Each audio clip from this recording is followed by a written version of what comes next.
मजनू एक बहुत ही शातिर चोर है। चोरी करने के बाद वो पुलिस वालों से बचने के लिए और सामान के मालिकों से बचने के लिए मजनू चोरी से पहले एक बार भेष बदलता है और चोरी के बाद एक भेष बदलता है। बहुत दिन हो गए हैं, कोई बड़ी चोरी करनी चाहिए। ऐसे कहते हुए आसपास ढूंढ रहे मजनू को एक बड़ी सी गाड़ी में से उतार रही एक बहुत बड़ी धनवान महिला नजर आती है। अरे वाह, इस महिला के बैग में जरूर ढेर सारे पैसे और गहने होंगे। कैसे भी करके इसके बैग को चुराना ही होगा। ऐसे कहते हुए मजनू अच्छे से तैयार होकर बड़े स्टाइल में उस महिला के पास से गुजरते हुए वो झट से उसके बैग को छीनकर वहाँ से भाग जाता है। चोर! चोर! मेरे बैग लेकर भाग रहा है चोर! पकड़ो उसे! ऐसे कहते हुए मजनू के पीछे भागते हैं वो लड़की। लेकिन मजनू एक मोड़े आते ही अपना शर्ट और चश्मा निकालकर सड़क पर खड़ी एक गाड़ी साफ करने लगता है। वो महिला उस मजनू से, सुनिए भाई साहब, आपने इधर किसी चोर को भागते हुए देखा है? वो अच्छे कपड़े पहना हुआ घटिया चोर है। हाँ मैडम जी, वो उस पुलिस स्टेशन की तरफ भाग रहा था। पकड़ लो उस कमीने चोर को। ऐसे कहते हुए मजनू चोर खुद ही अनजाने में उस महिला को पुलिस स्टेशन का रास्ता दिखा देता है। वो महिला चोर नहीं मिला तो ना सही, पुलिस स्टेशन में कंप्लेंट ही कर दूंगी कहकर जाती है। इंस्पेक्टर जी, मेरा नाम परी है।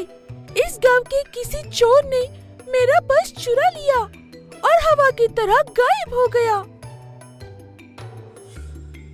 अब बिल्कुल चिंता मत कीजिए परी जी, ये अब तक ऐसे 100 चोरियां करके गायब हो गया है। उसे पकड़ना नामुमकिन है, इसीलिए मैं उसके पीछा करने के लिए एक शेर मंगवाया है। देखते हैं वो कैसे बचकर भागता है एक शेर से तेज। वैसे ही आपके बैग में क्या था? ब्रांड न्यू मेकअप किट और बहुत ही रेयर कॉस्टली लिपस्टिक्स थे मेरे बैग में। परी की बात सुनने के बाद इंस्पेक्टर को कुछ भी समझ में नहीं आता है, इसलिए वो चोर को पकड़ लेगा कहकर परी को वहाँ से भेज देता है। यहाँ पर बड़ी चोरी की है कहकर खुश हो रहे मजनू को जब पता चलता है कि उस बैग में सिर्फ मेकअप का सामान है, तब मजनू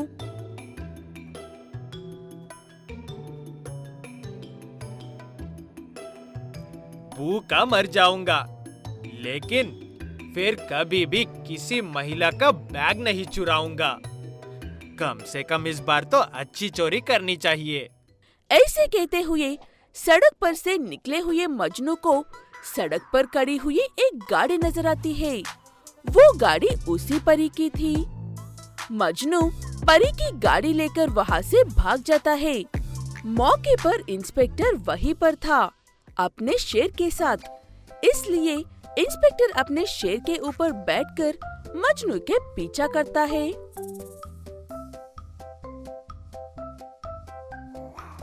अरे ये इंस्पेक्टर पागल हो गए हो क्या? ये एक शेर के साथ मेरा पीछा कर रहा है। मम्मी, बचा लो मुझे। ऐसे कहते हुए भाग भाग कर उस गाड़ी में पेट्रोल खत्म हो जाता है और मजनू की गाड़ी रुक जाती है।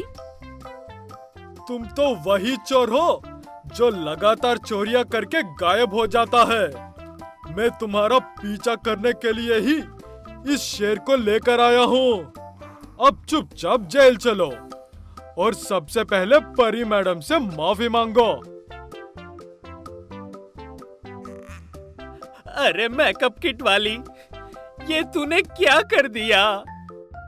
ऐसे कहते हुए इंस्पेक्टर मजनू को लेकर शेर के साथ पुलिस स्टेशन पहुंचता है और परी को उसकी गाड़ी लौटा देता है। आप तो सच में कमाल के पुलिस वाले हो इंस्पेक्टर जी, जो एक चेयर पर बैठकर चोरों को पकड़ता है। ऐसे कहते हुए परी इंस्पेक्टर की खूब तारीफ करती है। वहीं जेल में बैठा हुआ मजनू उनकी बातें सुनकर रोने लगता है। तभी इंस्पेक्टर को एक फोन कॉल आता है। फोन पर बात करने के बाद इंस्पेक्टर, आपसे मिलकर अच्छा लगा परी जी। और चोर को पकड़ने के लिए मुझे और मेरे शेर को अभी निकलना होगा। चलते हैं।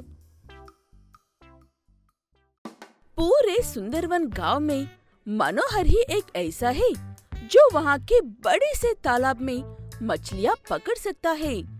इसलिए उस गांव की हर मछली की दुकान वाला मनोहर से ही मछलियाँ खरीदकर व्यापार करते हैं।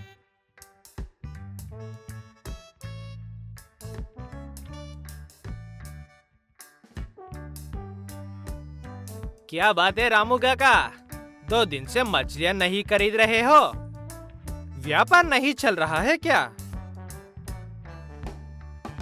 व्यापार तो अच्छे से ही चल रहा है मनोहर। एक दिन व्यापार करने पर 1 हफ्ते तक काम चलाने जितने पैसे मिल रहे हैं। इसीलिए 2 दिन में एक बार व्यापार कर रहा हूँ। ऐसे कहते हुए रामू वहाँ से चला जाता है। उसकी बातें सुनने के बाद अब तक अच्छे से अपना काम कर रहे मनोहर के मन में लालच आ जाता है और ऐसे सोचने लगता है, ये लोग मुझसे मछलियाँ खरीदकर मुझसे ज्यादा पैसे कमा रहे हैं। मुझे भी मेरा दाम बढ़ाना चाहिए। ऐसे कहते हुए मनोहर अगले दिन से 25 रुपए वाली मछलियाँ 100 रुपए में बेचने लगता है। अचानक से ऐसे दाम बढ़ने की वजह पूछने पर वही बात कहता है जो उसने सोचकर दाम बढ़ाया था। वो बात सुनने के बाद खरीदने वाले रामू, हम तो 50 रुपए में मछलियाँ लेकर 60 रुपए में बेचते हैं। मेरा बेटा अच्छी नौकरी करके खूब कमाता है। मैं सिर्फ खुद के खर्चे के लिए ये व्यापार करता हूँ। इसीलिए कह रहा था कि एक दिन व्यापार करने पर 1 हफ्ते तक काम चल जाता है। मूर्ख बुद्धि वाले। बात चाहे जो भी हो, मैंने एक बार दाम बढ़ा दिया, बस बात खत्म। खरीदना है तो खरीदो या फिर खुद मछलियाँ पकड़ो। ऐसे कहते हुए मनोहर वहाँ से चला जाता है। उसके जाने के बाद दूसरे व्यापारी भी आपस में सोच विचार करके अपने अपने घर चले जाते हैं। रामू भी ये सब उसकी वजह से हो रहा है सोचकर परेशान होते हुए घर पहुँचता है। रामू को ऐसे परेशान देखकर उसका बेटा धीरज उससे वजह पूछता है। तब रामू उसे सारी बात बताता है। उनकी बात सुनने के बाद धीरज,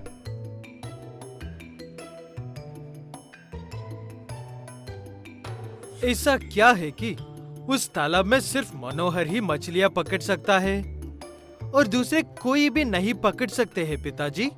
वो तो एक कीचड़ का तालाब है बेटा।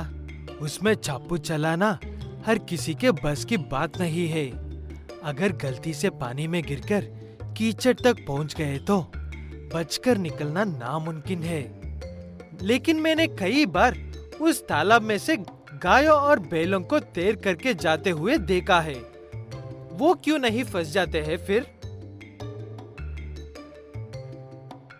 तब रामू कहता है कि वो गायें और बैल ताकतवर होते हैं। कीचड़ में पैर फंस भी जाए तो एक झटके ही में बाहर निकल जाते हैं। वो बात सुनकर धीरज के मन में एक ख्याल आता है।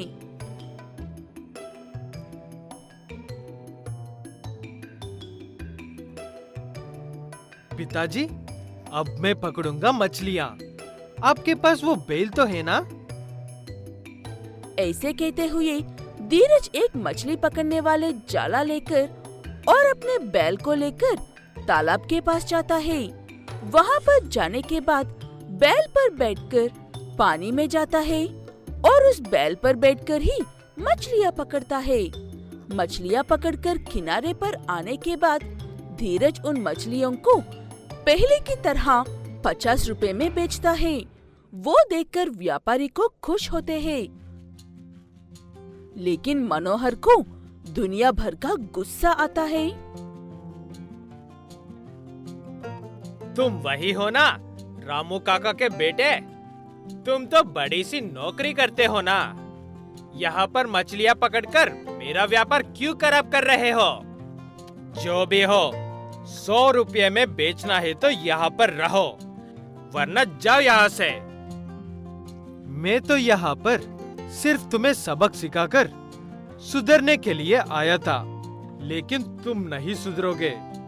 ऐसे कहते हुए धीरज वहाँ पर खड़े हर मछली के व्यापारी से एक बार उनके बैलों पर बैठकर मछलियाँ पकड़ने की कोशिश करने को कहता है। ऐसे करने पर उन्हें मछलियाँ मुफ्त में मिलेंगी और वो भी मछलियाँ कम दाम में बेचकर हर किसी के लिए खरीदने लायक बना सकते हैं। वो बात सबको अच्छी लगती है। अब से तुम भी सबकी तरह व्यापार करना होगा मनोहर। अब ये तुम्हारी मर्जी होगी कि तुम तुम्हारी दुकान पर कितने में भी बेच लो। ऐसे कहते हुए धीरज सबके साथ इंसाफ करके वहाँ से चला जाता है और तब से बाकी के मछुआरे अपने बैलों पर बैठकर ही मछलियाँ पकड़ते हैं।